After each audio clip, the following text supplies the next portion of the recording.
Thank you so much. Good evening, sisters, brothers, and those who reject the gender binary.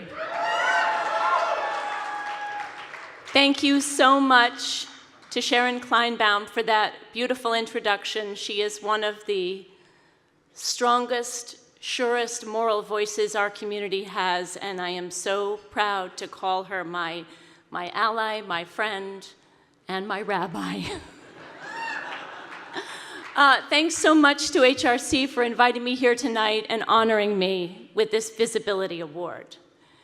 Being visible and queer has been one of the great unexpected pleasures of my life.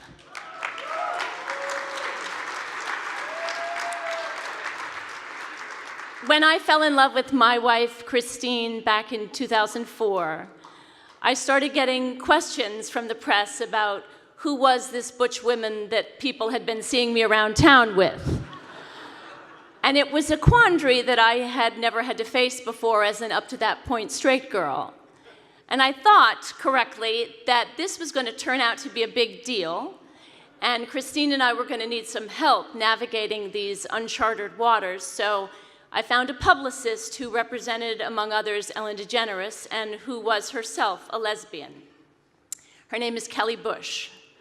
It's a good name for a lesbian, don't you think?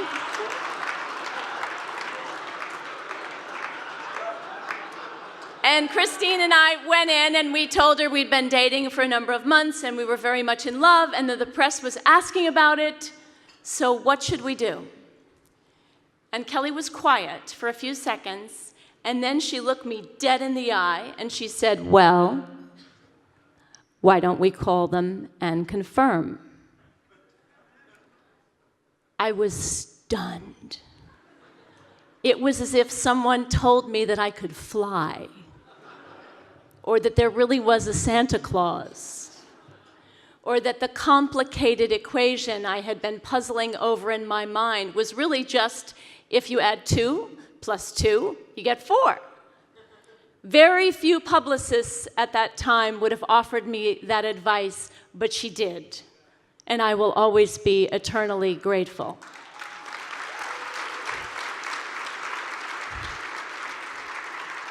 So we confirmed, and I was out, and there was a lot of brouhaha, but in the end, that's all it was, brouhaha. And since then, for Christine and I, and not incidentally for the LGBT movement, things have just been getting better and better. Some things in life, sometimes in life, things are simpler than they first appear. But sometimes they are more complicated, like right now. We are right now at a thorny, complicated moment in our journey as LGBT people. If the gays and lesbians in this room look at their lives, I would imagine that despite the orange man in the White House, for many of us, things seem better than they have ever been. Don't ask, don't tell is a distant memory. We have same-sex marriage in every state, and the pièce de résistance was the repeal of DOMA. What a sweet victory that was. Many of us who never imagined we'd be married are. Many of us who never imagined we could be parents have brought children into our lives in a myriad of ways. LGBT people have greater visibility and acceptance than ever before, and not just on the coasts, but all across the country. And if we don't look too closely, it seems like, compared to many other groups that I could name, we are largely being left alone in this new discrimination administration. Or to put it another way, some gay and lesbian people of a certain class and skin color have climbed to a plateau of civil rights where we are almost not seen as other. If we choose to, we can pass.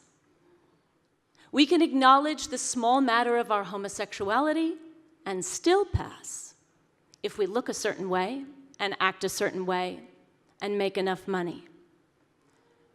But if we turn back and look to see who has been left out, It turns out to be a lot of us. Actually, most of us.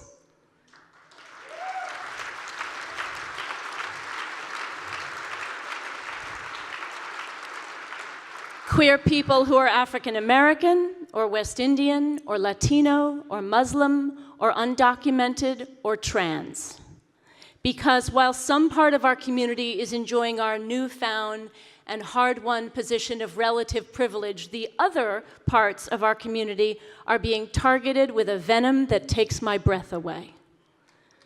Trump has only been in office for a year, but the list of judicial and executive attacks on LGBT people with the focus heavily on T is as long as my arm.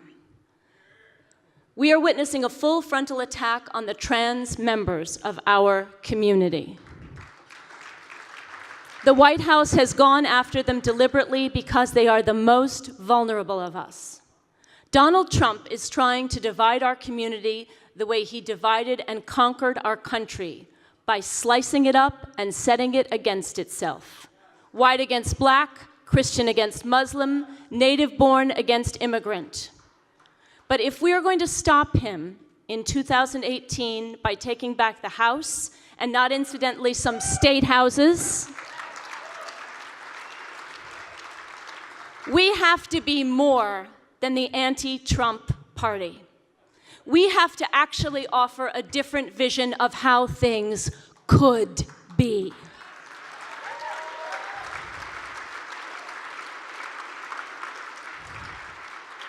Our leaders can't just say, vote for me because I'm not Donald Trump.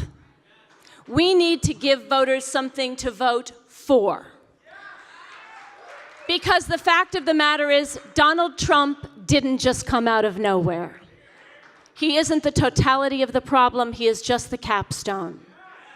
He was able to expose and then exploit in a sickening way how desperate working people are and how little the Democratic Party is paying attention to them, because no different than the Republican Party, it has been focused for too long and too intently on the big money interests that fund its campaigns.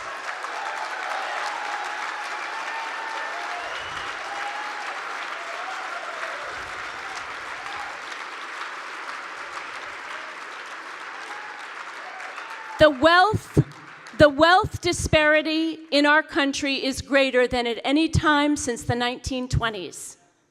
Today, the top 1% of households own more wealth than the bottom 90% combined. And as scary as that figure is, the scariest part is the speed with which it continues to widen.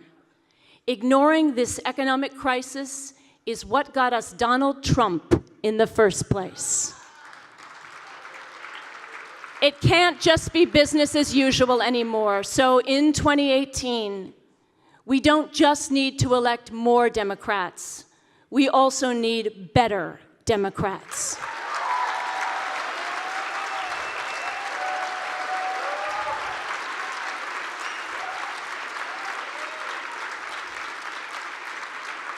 We need bluer Democrats, small donor Democrats.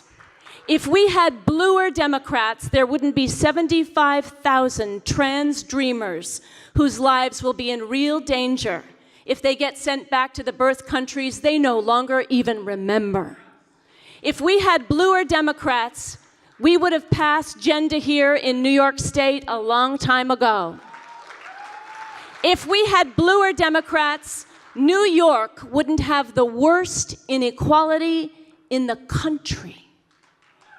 For all the pride that we take here in being such a blue state, New York has the single worst income inequality of any state in the country. How can we know this fact and let it stand without actively working to change it?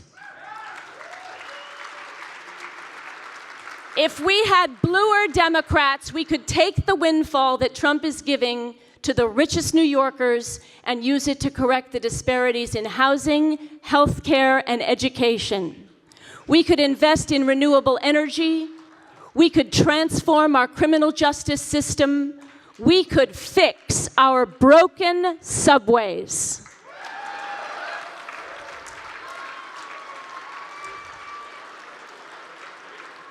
But we won't get better, bluer Democrats until we wrest our political system back from the gigantic corporate interests and billionaire donors who are holding it hostage. Sometimes in life, things are simpler than they first appear, and the equation here is actually quite simple. Wealthy donors get what they pay for, a government that looks after their interests instead of ours. We need to change that equation. If we're going to get at the root problem of inequity, we have to turn the system upside down. We have to uproot the broken establishment, the corporate Democrats, the corrupt, and the beholden. And that is why this is not a time to pass, to keep our heads down and blend in with the perpetrators. This is a time to stick our necks out, to remember where we came from. This is a time to be visible. This is a time to fight. This is a time to fight.